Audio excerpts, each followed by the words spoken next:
Hi Pisces, Sun, Moon and Rising. This is your love life reading for the first half of November. Overriding energy for your reading is the Three of Pentacles. Very heavy kind of Pentacles energy coming up in this reading. Now that seems to be the case for just about everyone that I've read for so far. It doesn't mean that that's always to do with like practical things like making money or work and stuff. After all, this is a love life reading. So it can be the practical side of love. So maybe this is the energy that's coming through here is about planning for the future. What is the future that you want? What is the foundation that your love life is built on? These are important questions to ask yourself and to consider when dealing with your love life in this first half of November. The first card that comes up for the main spread is the Ten of Wands.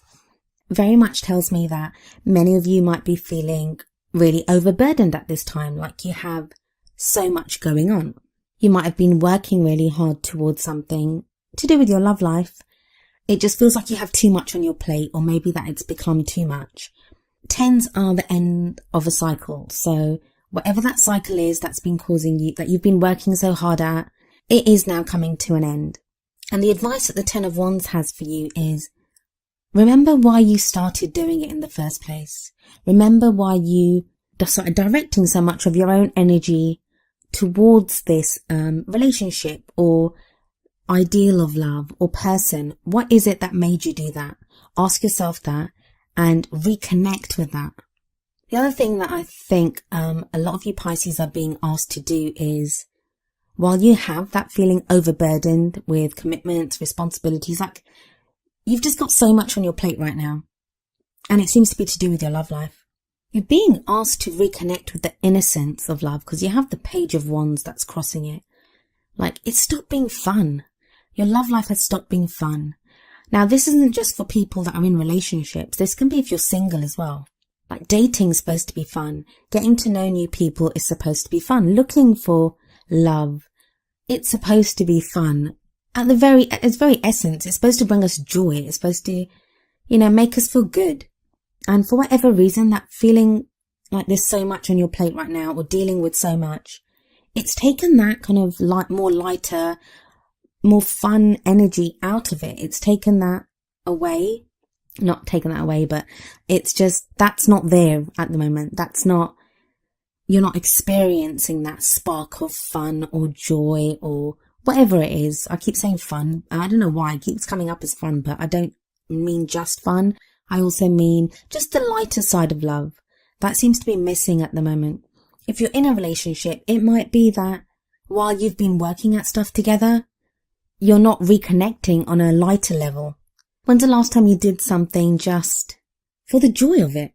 So that might be something worth considering as this half-month period goes forward.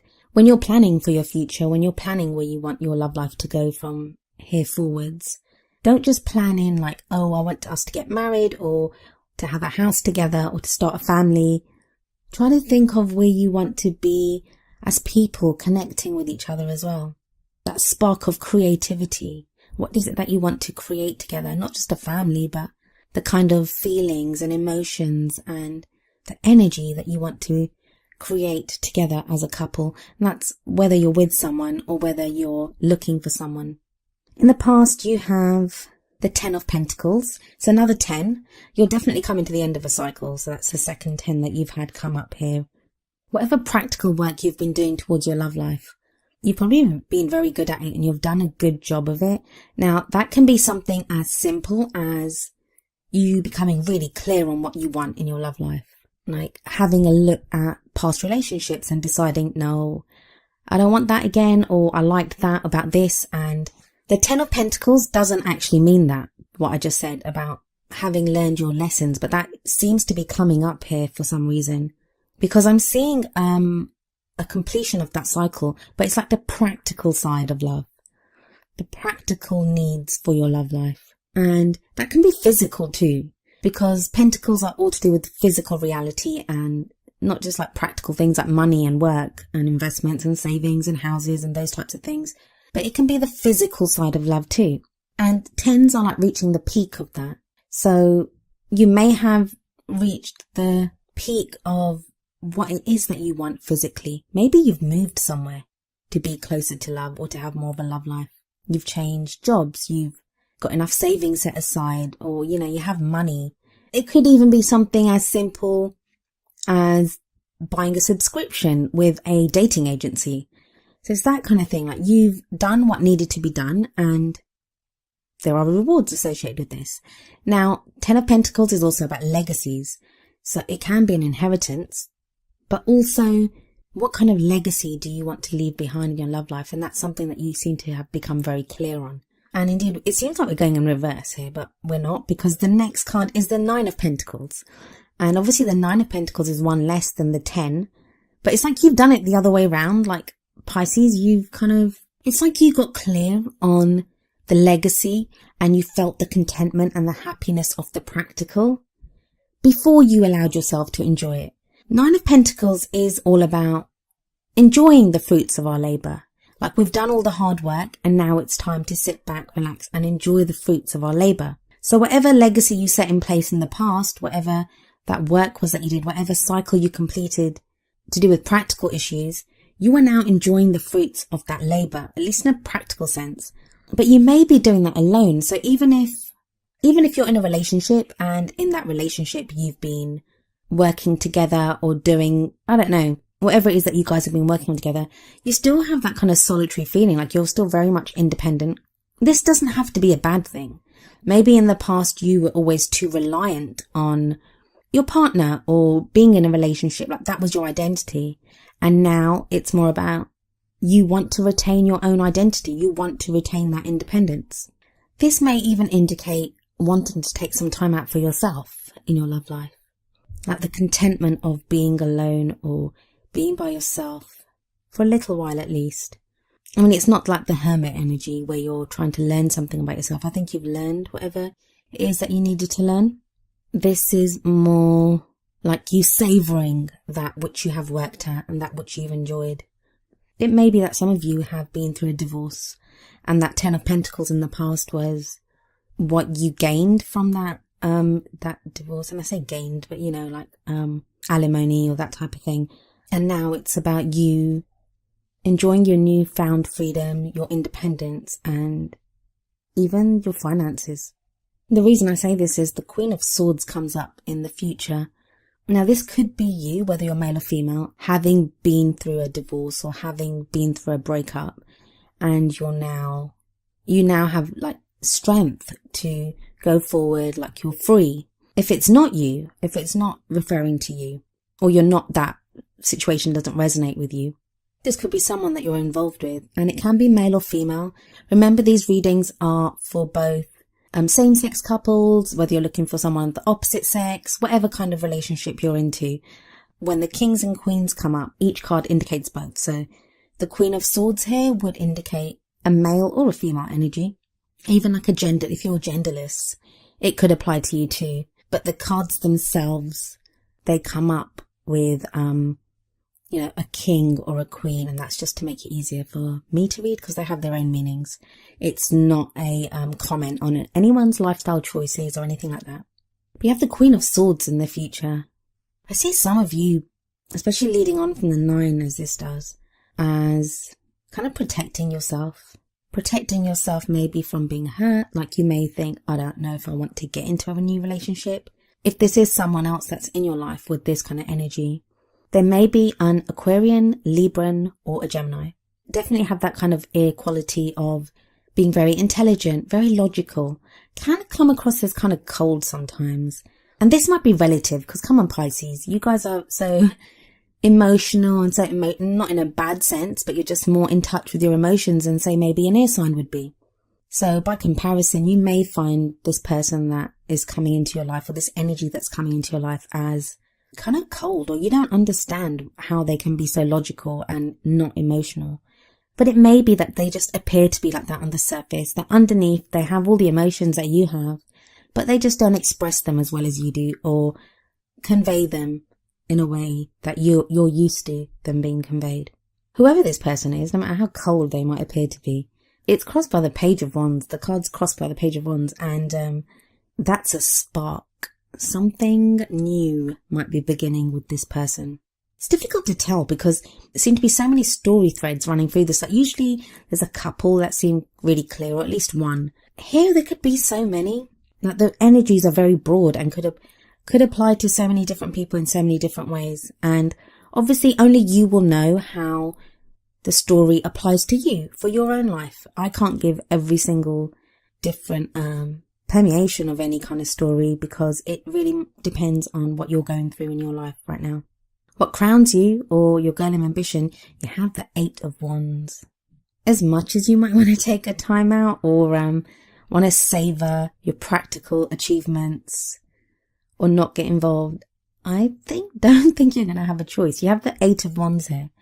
So many of you might find yourself being propelled forward in your love life. Or if you're already kind of involved in dating someone or in a relationship or in any kind of aspect of a love life, the 8 of Wands can make you sometimes feel like things are moving too fast.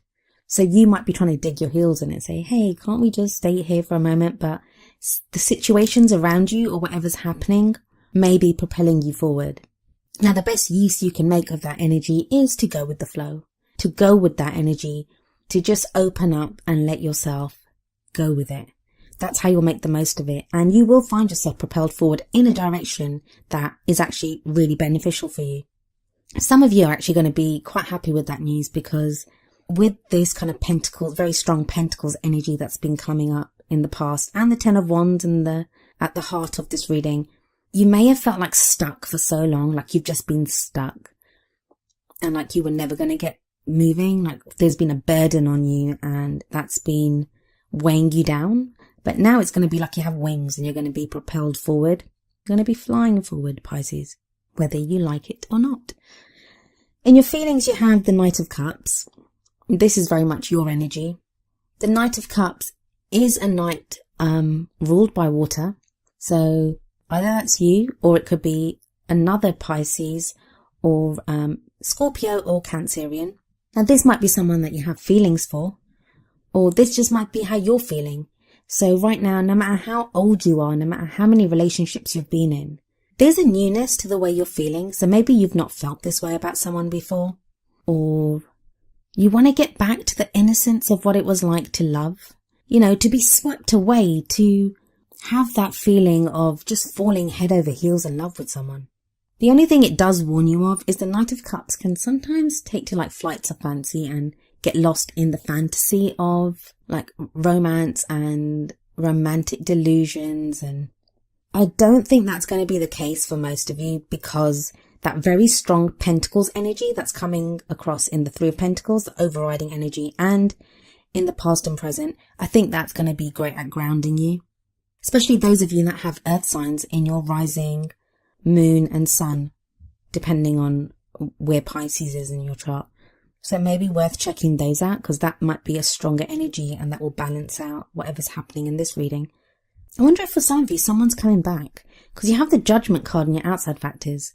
That is external factors or an energy that is playing out externally to your love life or something that you don't quite see yet, but it's like coming into being. And the Judgment card is about forgiving the past, letting go of the past. Whatever's happened has happened. You've learned from it. You've forgiven others. You've forgiven yourself if need be, and you're ready to move forward. But the Judgment card talks about transformation. So whatever that situation is, whatever's happened, it's left you transformed. This could also be an old love situation that comes back. But if it comes back, it's different. It's not the same. So if someone comes back into your life, they will be different. So if you want someone back, please understand that they will not be the same as they were. They'll be different. You'll be different. You are different from how you were. Even if it's not a specific person that's coming back, it may be that you're now put in a situation very similar to one that you were in before. But because you're different, you treat it differently and you can maybe make the most of it where you were not able to in the past. Hopes and fears, you have the Emperor. The Emperor is very much my way or the highway. He's the boss. He's the father. He's the one that takes control. He's known for sometimes being very rigid and very stubborn. And now those don't actually always have to be bad things. it may be that you need to now be in charge of your love life more.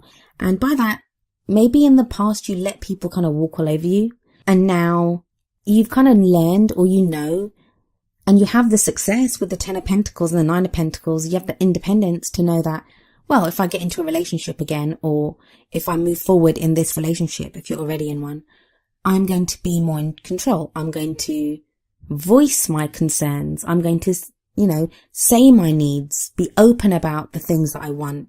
And that's important. It's not always about giving. Sometimes it's important to just say, hey baby, I need this, or, whatever it is that you want or need. Sometimes it can be really hard to be able to voice that. And that's an important lesson to learn, just to be able to say that I need this, or this is what I want from you to your partner. But that's hard. When you've had a lifetime of giving, and maybe even being in codependent kind of relationships, where the only thing you knew how to do was to make your partner happy, and that ultimately left you unfulfilled because your needs were never met. As much as you've learned to be a different way, it can still be a struggle. So there may be that fear that, am I going to be able to be in control of this? And I think for a lot of you, that is the case. Now, for others of you, it may be that you're dealing with someone that's got the Emperor energy. And that could be someone that, like I said, he's stubborn. And it doesn't have to be a he, it can be a she that's being stubborn. But maybe it's someone that you're dating, or that you're in a relationship with, or someone that you're interested in. And for whatever reason, you can't seem to get them to budge, or they just want to do things their way. They're not very adaptable or compromising. I don't think that's going to affect very many of you though, unless the Emperor relates to the Queen of Swords and that's someone else. Because I guess the Queen of Swords can be like that sometimes. But remember to draw back on what it is that you've learned. Remember on your independence. You don't need to be bound to someone that is not willing to compromise. If you can stick to your guns, and it doesn't have to be in a harsh way, you don't have to go head to head with this person, because this isn't your hopes and fears. So maybe that's your fear, that you don't want to go up against someone like this, for there to be arguments and stuff. Although I don't really see arguments coming up here, so I don't think there will be that kind of conflict. But it may be just to do with planning the future of the relationship, that maybe you have a different view for it, and your partner or the person that you're interested in, they have their own view of what they want the relationship to be like. I think if you can remember what it is that you want and convey it in your kind of Knight of Cups way, it doesn't have to be harsh, in that kind of soft way that you have, Pisces. Paint the dream. You guys are great dreamers. Show the dream, show the other person what that dream is, and I'm pretty certain 9 times out of 10 they will agree with you. 9 situations out of 10 for you guys, the other person will come around to your way of thinking. You have the King of Pentacles. Now again, this could be you, and I say that because of all the pentacles in the past, or it could be someone that you're interested in. But the King of Pentacles usually speaks of an earth sign, so that's a Capricorn, Virgo, or Taurus. This is someone who enjoys practical success, very solid, very giving though. They can be very giving. So this could be someone that has a lot of money, or I'm not saying all of you are going to get involved with a very rich person or anything, but someone that's kind of quite stable financially. And that's why I'm thinking it may be you, because it ties in with the 10 and the 9 of Pentacles that was in the past. Maybe experiencing that type of financial security now gives you an extra level of confidence that you didn't have before. That maybe in the past, whoever you got involved with, they always had more money than you, or there was something to do with a practical imbalance, like a financial imbalance. But that's not there now. That whatever happens, you seem to be more stable in who you are. Or maybe you've always earned a lot of money and your partners never did, and they always felt inadequate compared to you. So they were always comparing themselves to you. That gave an extra layer of tension within the relationship. But it seems like if this is someone else, that they are quite confident and stable in how much they earn and where they are financially or practically in their life. You end the reading with 2 amazingly brilliant cards. One is the Star and the other is the World. Both of them tell me that there's something new coming, that the plans that you've been making, they're about to come to fruition. There's definitely this energy of change in the air and of success. The Star card it's the card of Aquarius, so you could be dealing with an Aquarian, especially with the Queen of Swords coming up in the future. But it's a helping hand. It's that hope. It's dreams coming true. So if you have the Knight of Cups in your feelings and you've been dreaming of the perfect love life that you want, the Star card could be bringing that to you. There is hope here. There's light at the end of the tunnel, like you finally get a glimpse of, yeah, I think I'm almost there. Or if you're in a relationship, it just means that there's hope now for that relationship. Or even if you want to end a relationship, there's a new beginning coming up. That's the main thing about the Star. It's a new beginning. And especially combined with the World is the successful completion of one phase in life and the beginning of a new phase. Especially as it comes up with the 10 of Wands and the 10 of Pentacles. As I said earlier, 2 tens both indicate ends of cycles. And the World is the major arcana version of the tens. It's the end of a major life cycle for you. That whatever changes you've been going through, and I don't just mean weeks or months, I'm talking years in a lot of cases for you, for a lot of you Pisces. It's now the end of that. This card says, enjoy your successes, enjoy what you've achieved. Take that moment to give yourself a pat on the back, because very soon things are about to get moving again. Because where one door closes, another one opens, and very much get the sense of that's what's happening for you, Pisces.